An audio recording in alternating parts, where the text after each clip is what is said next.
नमस्कार दोस्तों, स्वागत है आपका अपने यूट्यूब चैनल हिंदी जी पर। आज हम करने वाले हैं डीएसएसबी टीजीटी में पिछले साल पिछली परीक्षाओं में पूछे गए प्रश्नों में के हल, जो कॉमन पेपर में जो जनरल हिंदी आती है, सामान्य हिंदी, जो 20-20 के 5 अलग-अलग सेक्शन होते हैं, जैसे जीके जीएस का, मैथ का, रीजनिंग का।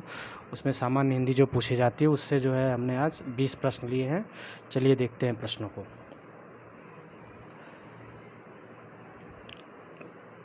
पहला प्रश्न, आवरण शब्द का विलोम है। विलोम शब्द पूछा हुआ है। आच्छादन, घूंघट, आयना, अनावरण। तो आवरण का विलोम हो जाएगा अनावरण, ये सही उत्तर हो जाएगा। आच्छादन का विलोम होगा अनाच्छादन। अनाच्छादन, इसका अर्थ भी ढकना होता है। चलिए अगला प्रश्न देखते हैं। जोड़कर लिखिए। यहाँ पर कहा गया है, जोड़कर लिखने का मतलब है जो मिलाने वाला प्रश्न आता है, जोड़ा मिलाइए। जोड़कर लिखिए यानी मिलाना है, कौन किससे सही मेल खाता है। जैसे खग किसका, यहाँ पर्यायवाची शब्द दे रखे हैं, उनको मिलाना है। इसको सॉल्व करने के लिए आपको क्या करना है, सबसे पहले इनके सीरियल डाल लेने हैं कि आपके आंसर गलत ना हो। जैसे इसमें हमने फर्स्ट सेकेंड थर्ड लिया है, तो फर्स्ट सेकेंड थर्ड फोर्थ। तो खग जो है, खग विहंग का, खग का पर्यायवाची विहंग होता है, तो इसका हो गया ग। चपला विद्युत का पर्यायवाची, इसका हो गया ख। सलिल ये अम्बू यानी पानी का पर्यायवाची है, तो ये हो गया इसका घ। थर्ड का हो गया घ। और तलवार खड्ग का पर्यायवाची है, तो इसका हो गया क। तो ये वाला ऑप्शन जिसमें होगा वो सही हो जाएगा। पहले का ग, दूसरे का ख, तीसरे का घ और चौथे का क। चलिए अगला प्रश्न देखते हैं।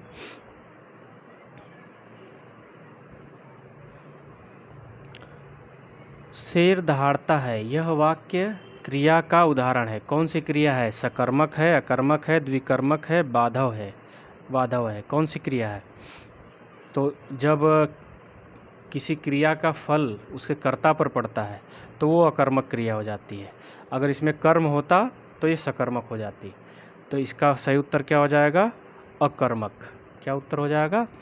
अकर्मक क्रिया। चलिए अगला प्रश्न देखते हैं। विधवा शब्द, विधवा शब्द का अन्य लिंग रूप बताइए। यानी पुल्लिंग पूछ रहा है विधवा का बेसिकली। विधाव, विधव, विधुर, वाधव। जिसका पति मर गया हो उसे विधवा कहते हैं। जिसकी पत्नी मर जाती है उसको क्या कहेंगे? उसको विधुर कहते हैं। क्या कहते हैं? विधुर कहते हैं। चलिए इसका सही उत्तर हो जाएगा विधुर। अगला प्रश्न देखते हैं। जिस शब्द से किसी काम का करना या होना समझा जाए, यानी यहाँ परिभाषा, बहुत सारे प्रश्न इसमें ऐसे हैं जिसमें सीधे सीधे परिभाषा पूछ ली गई है। उसे क्या कहते हैं? किसी काम का होना या करना पाया जाता है क्रिया में। इसका सही उत्तर हो जाएगा क्रिया। धातु प्रत्यय और क्रिया विशेषण से नहीं कुछ लेना देना इसका, ठीक है। यहाँ पर क्रिया हो जाएगा। पांचवें प्रश्न का उत्तर क्या हो जाएगा? क्रिया।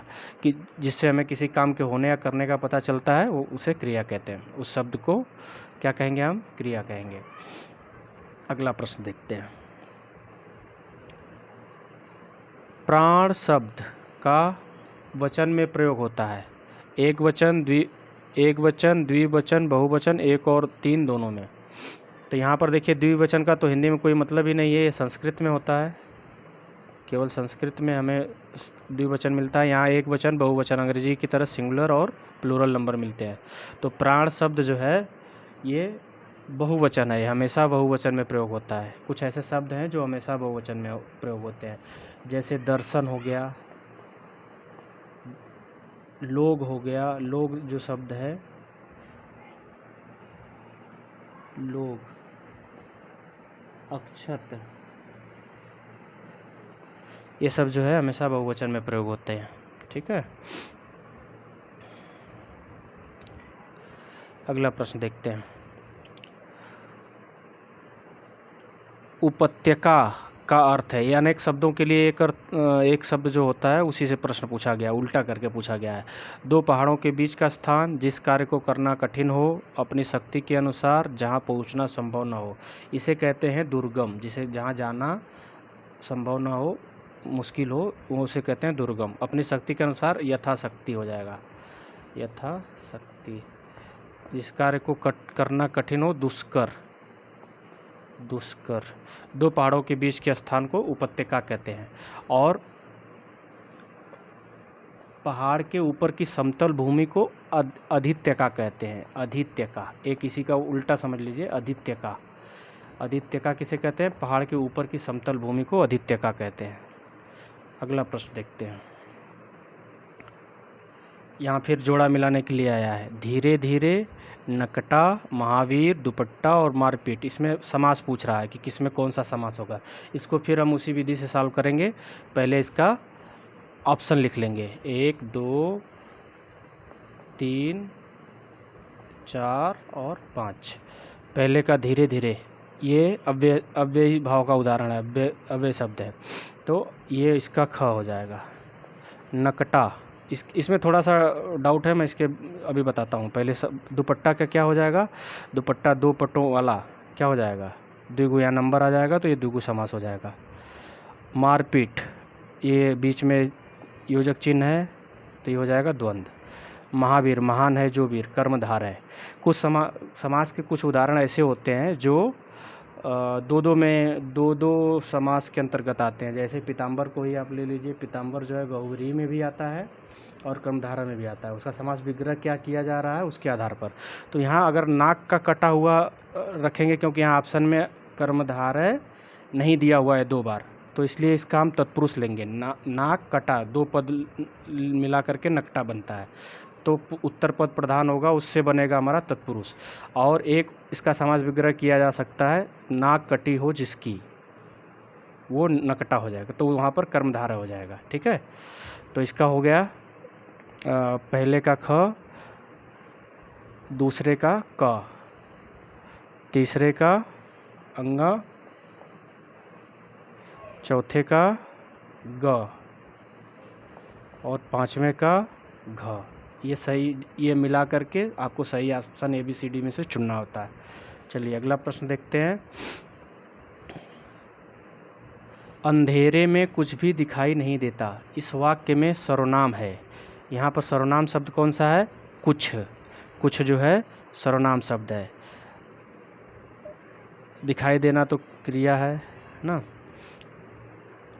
यहाँ पर कुछ जो है सर्वनाम हो जाएगा। चलिए अगला प्रश्न देखते हैं। यहाँ फिर जोड़ा मिलाने के लिए आया है। यहाँ पर मुहावरों का अर्थ पूछ रहा है। पहला मुहावरा दिया है, घाट घाट का पानी पीना।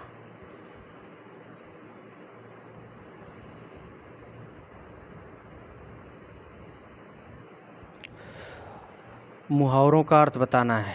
घाट घाट का पानी पीना, छक्के छुड़ाना, बाल ना बाका होना, पेट में चूहे कूदना। इन सारे साधारण मुहावरे हैं। अगर एक आध नहीं आते होंगे तो आपको वही ट्रिक अपनानी है। पहले जो है सबका नंबर लिख लेना है और जो आ रहे हैं उनको निकालना है। उसके बाद जो बच जाएगा वो अपने आप मिल जाएगा। पेट में चूहे कूदने का आपको सबको पता होगा कि इसका अर्थ होगा बहुत तेज़ भूख लगना, तो चौथे का हमें मिल गया ग। तीसरा बाल ना बाका होना, इसका मतलब होता है हानि न होना, कोई नुकसान न पहुँचना, इसका हो गया तीसरे का घ। छक्के छुड़ाना, परास्त करना, किसी के छक्के छुड़ाने का मतलब उसको हराना, उसको मात दे देना, छक्के छुड़ाना, तो इसका हो गया क। बच गया घाट घाट का पानी पीना। अगर इसका आपको पता नहीं भी होगा तो इसका मतलब होता है अनुभवी होना, या अंत में अपने आप हमें मिल जाएगा। तो ये जिस ऑप्शन में सही होगा वो हमारा ऑप्शन सही हो जाएगा। चलिए इसको ABCD में से आपको चुनना होता है, चुन लीजिएगा। यहाँ जगह कम बच रही थी इसलिए से वो ऑप्शन मैंने नहीं डाले, क्योंकि ये फिर मुझे ये टेक्स्ट इनके छोटे करने पड़ते फ़ॉन्ट। चलिए अगला प्रश्न देखते हैं।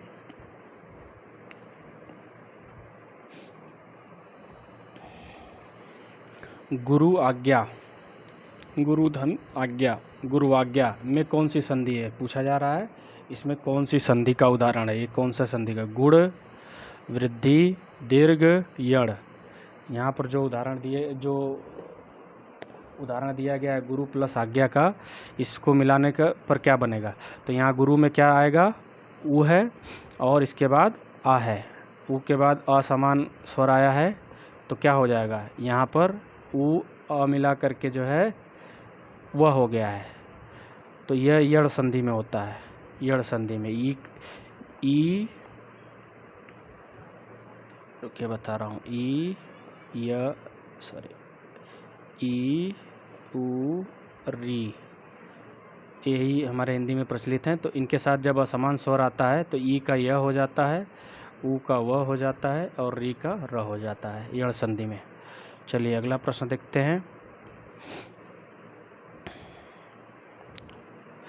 पर्यंत, यह शब्द समास के लिए उदाहरण है। कौन सा समास है इसमें? तत्पुरुष, बहुव्रीहि, अव्ययी भाव, द्वंद्व। पर्यंत में दो पद हैं, एक हो गया परि और एक हो गया अंत। तो इसका उत्तर पद प्रधान है, इसलिए हो जाएगा, उत्तर पद प्रधान होने की वजह से तत्पुरुष हो जाएगा। तत्पुरुष का उदाहरण है। कौन सा है? तत्पुरुष का उदाहरण है। चलिए अगला प्रश्न देखते हैं।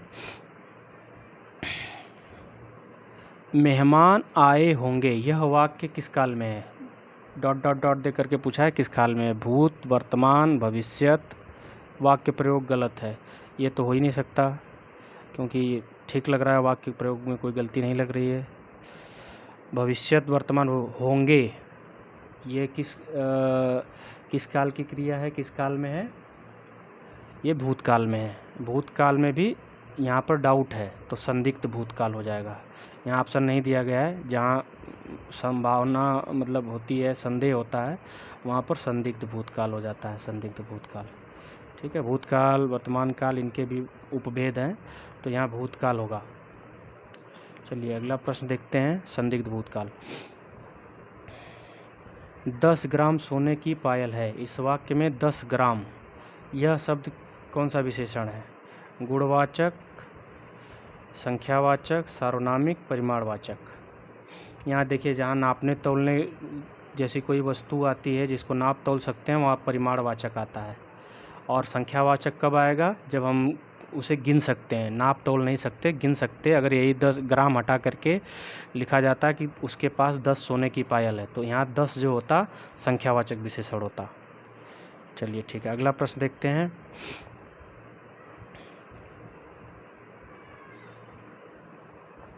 संज्ञा, सर्वनाम, विशेषण और क्रिया के जिस रूप से संख्या का बोध होता है उसे कहते हैं, क्या कहेंगे?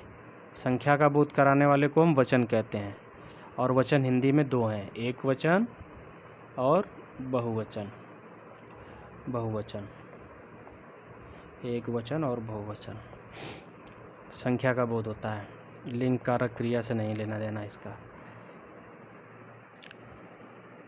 चलिए अगला प्रश्न देखते हैं। क्रिया के जिस रूप से कार्य व्यापार संपन्न होने के समय का बोध होता है उसे क्या कहते हैं? जो समय का बोध कराता है उसे काल कहते हैं। काल, वर्तमान, भूत, भविष्यत, है ना, ये 3 काल हैं। तो उसे क्या कहेंगे? काल कहेंगे। जिससे समय का बोध होता है उसे काल कहते हैं। अगला प्रश्न देखते हैं। जोड़ कर लिखिए, फिर यहाँ पर इसका जोड़ा लगाना है। ये 3 वाक्य दिए हुए हैं, इनका काल पूछा जा रहा है।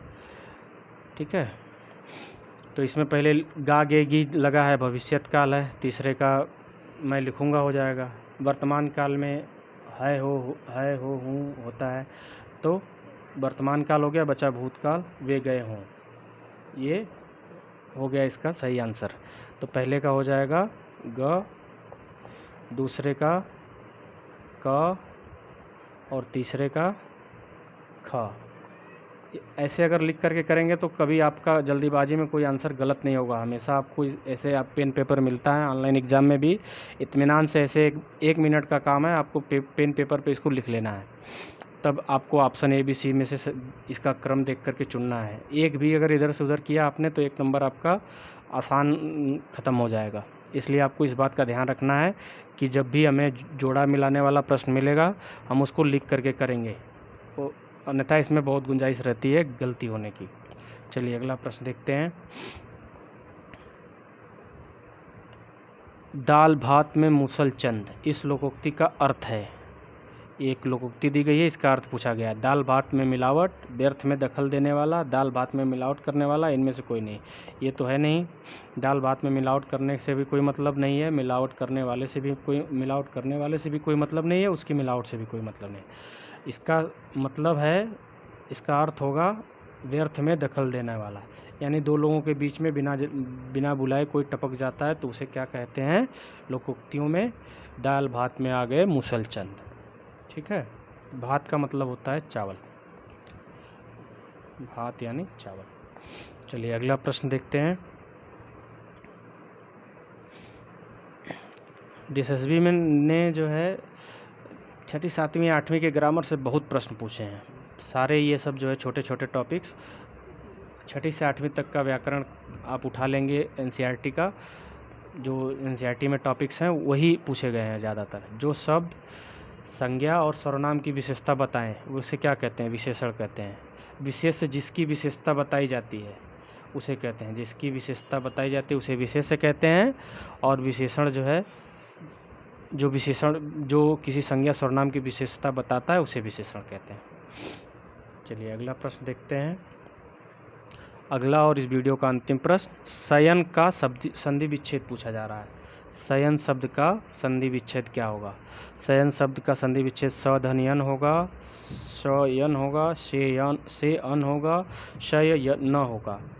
इसका सही संधि विच्छेद होगा से धन अन। ये अयादि संधि का उदाहरण है, अयादि का, जिसमें ए और ओ के बाद असमान स्वर आता है तो अय, आय, अव, आव बनता है अयादि में। तो यहाँ पर क्या बना है? ए के साथ अ आया है, अय बना है, शयन हो गया, अय आया हुआ है। तो यहाँ पर ये अयादि संधि का उदाहरण है। इसका सही संधि विच्छेद तीसरा होगा। ठीक है, यहीं पर ये वीडियो समाप्त होती है। आप लोगों का बहुत बहुत धन्यवाद। वीडियो पसंद आए तो लाइक, शेयर और सब्सक्राइब करना ना भूलें। धन्यवाद।